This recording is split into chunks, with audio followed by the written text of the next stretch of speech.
तो दोस्तों आज मैं एक्सप्लेन करने वाला हूँ 2015 में आई मूवी रूम का। इसकी IMDb रेटिंग है 8.1 आउट ऑफ 10 जो कि बहुत सही है।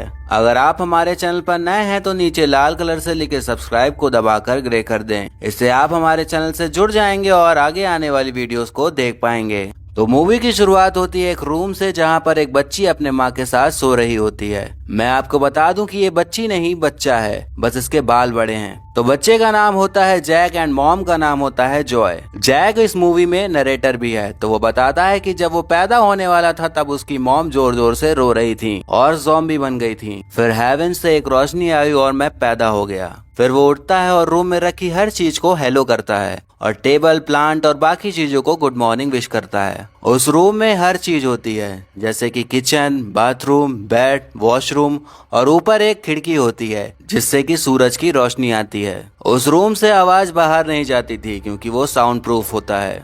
वो दोनों अपना सारा दिन उसी में गुजारते हैं। जैक का बर्थडे होता है तो मॉम उसके लिए एक प्यारा सा केक बनाती है, बट जैक कहता है कि केक में कैंडल नहीं है और वो मॉम पर बहुत चिल्लाता है, पर मॉम गुस्सा होने के बजाय उसे हक कर लेती हैं। तब जैक बोलता है कि ओल्ड निक आएगा तब उससे आप कैंडल मंगवा लेना। अब ये ओल्ड निक कौन है ये आपको आगे पता चलेगा। रात होने पर जॉय जैक को सोने को बोलती है पर उसे बेड के बजाय वार्डरोब में सुलाती है। उसके बाद वहाँ पर एक आदमी आता है और वही ओल्ड निक होता है। वो फिर जॉय के साथ इंटीमेट होता है। वो हर दिन ऐसे ही आता था और जॉय के साथ इंटीमेट होता था, या ये कह सकते हैं कि उसका रेप करता था।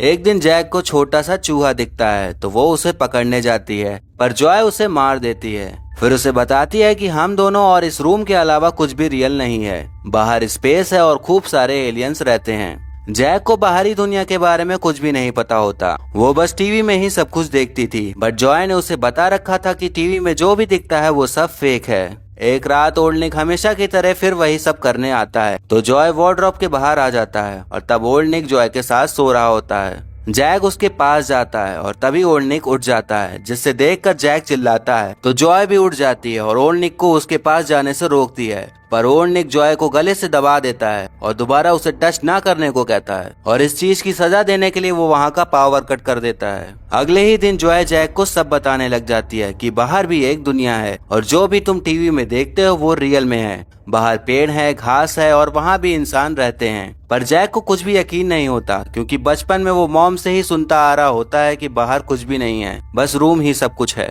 फिर हमें पता चलता है कि ओल्ड निक ने जॉय को 7 साल से रूम में कैद करके रखा है। वो उसे किडनैप करके लाया था और तब से वो यहीं है और जैक ओल्ड निक का बायोलॉजिकल बेबी है। वहाँ पर एक डोर है जो कि पासवर्ड प्रोटेक्टेड है, तो जब निक आता है तभी वो डोर खुलता है और उन दोनों ने 7 साल से बाहर की दुनिया नहीं देखी है।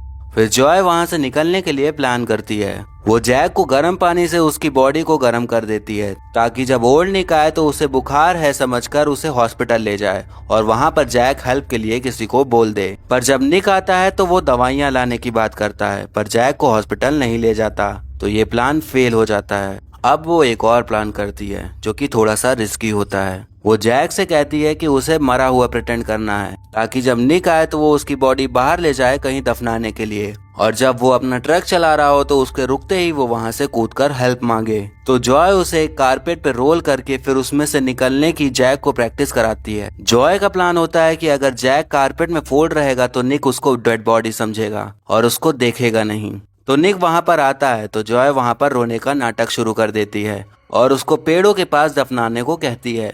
निक उसे बाहर ले जाता है और ट्रक में डाल देता है। जैक बाहर की दुनिया से बिल्कुल ही नया होता है, पर वो कारपेट से रोल होकर बाहर निकल आता है और ट्रक रुकने पर कूदने ही वाला होता है तभी उसे निक देख लेता है, बट फिर भी वो कूद जाता है और एक आदमी के पास भाग कर जाता है। निक पुलिस के डर से उसे वहीं छोड़ जाता है।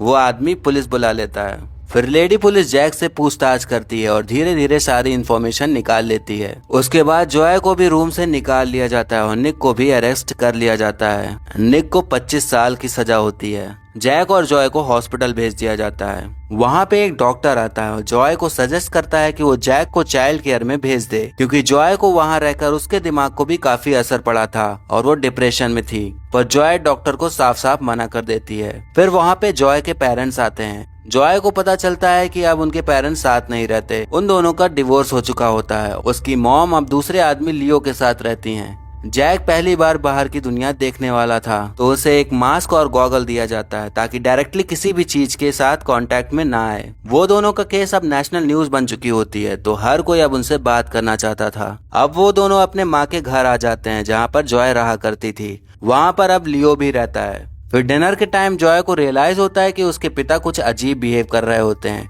तो पता चलता है कि वो जैक को नहीं पसंद करते हैं, वो उसे अपना ग्रैंड चाइल्ड नहीं मानते और वहाँ से चले जाते हैं। जैक को इस बड़ी सी दुनिया में एडजस्ट होने में दिक्कतें हो रही थी। वो अपनी सारी बातें जॉय से ही करती थी और रूम में वापस जाने को भी कहती थी। जॉय खुद ही अब डिप्रेशन में जाने लगती है क्योंकि वो 7 साल से गायब थी और जब वो यहाँ रहती थी तब वो टीनेजर थी। वो अपनी पुरानी फोटोज देखती है तो सोचती है कि उसके सारे फ्रेंड्स नॉर्मल लाइफ जी रहे हैं, सब शादी कर रहे हैं, डेट कर रहे हैं, अच्छी लाइफ जी रहे हैं, और फिर इन सब चीजों का गुस्सा वो अपने मॉम से बहस करके उतारती है। जॉय को जैक की भी टेंशन हो रही होती है क्योंकि वो किसी से भी घुल मिल नहीं रही होती, बस वो अपने में ही रहती है। जॉय का एक फैमिली लॉयर होता है, वो सजेस्ट करता है कि जॉय को एक इंटरव्यू देना चाहिए, इससे उसे पॉपुलैरिटी भी मिलेगी और फाइनेंशियली हेल्प भी मिल जाएगी। जॉय इंटरव्यू देने के लिए तैयार हो जाती है, बट उसमें जॉय से काफी क्वेश्चंस पूछे जाते हैं, जैसे कि जब जैक पैदा हुआ तो उसे अपने पास ही क्यों रखा, उसे निक से कहकर कहीं चाइल्ड केयर में भेज देने को क्यों नहीं कहा, क्या उसने अपना अकेलापन दूर करने के लिए जैक को अपने पास रखा।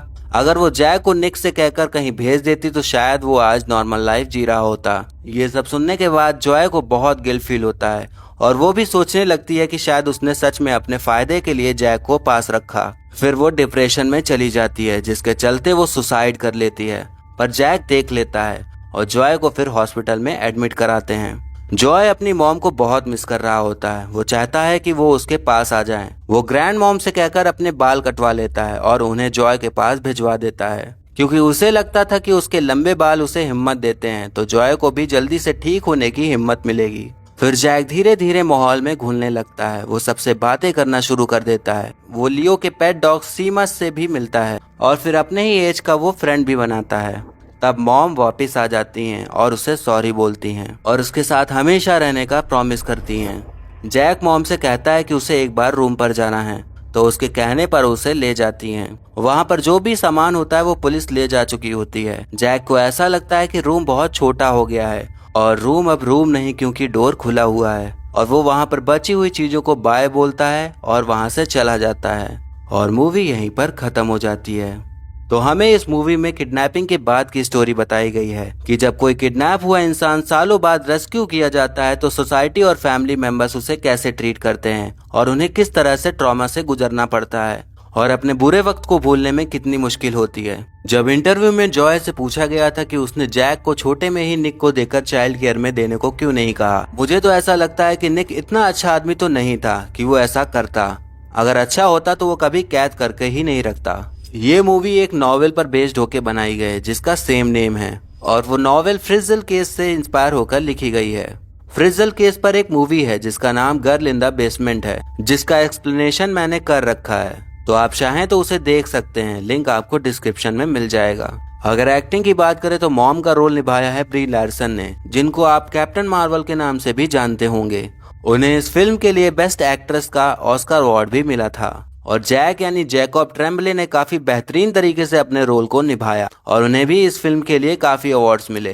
तो ये था एक्सप्लेनेशन रूम मूवी का। आपको कैसा लगा कमेंट कर जरूर बताएं और मुझे अगली किस मूवी को एक्सप्लेन करना चाहिए ये भी आप मुझे बता सकते हैं। और आने वाली वीडियोस देखने के लिए हमारे चैनल को सब्सक्राइब करें और बेल आइकन दबा दें, जिससे कि आपको नई वीडियो की नोटिफिकेशन मिल जाएगी। और वीडियो पसंद आया तो लाइक जरूर करें। तो तब तक के लिए टाटा, बाय बाय और नमस्ते।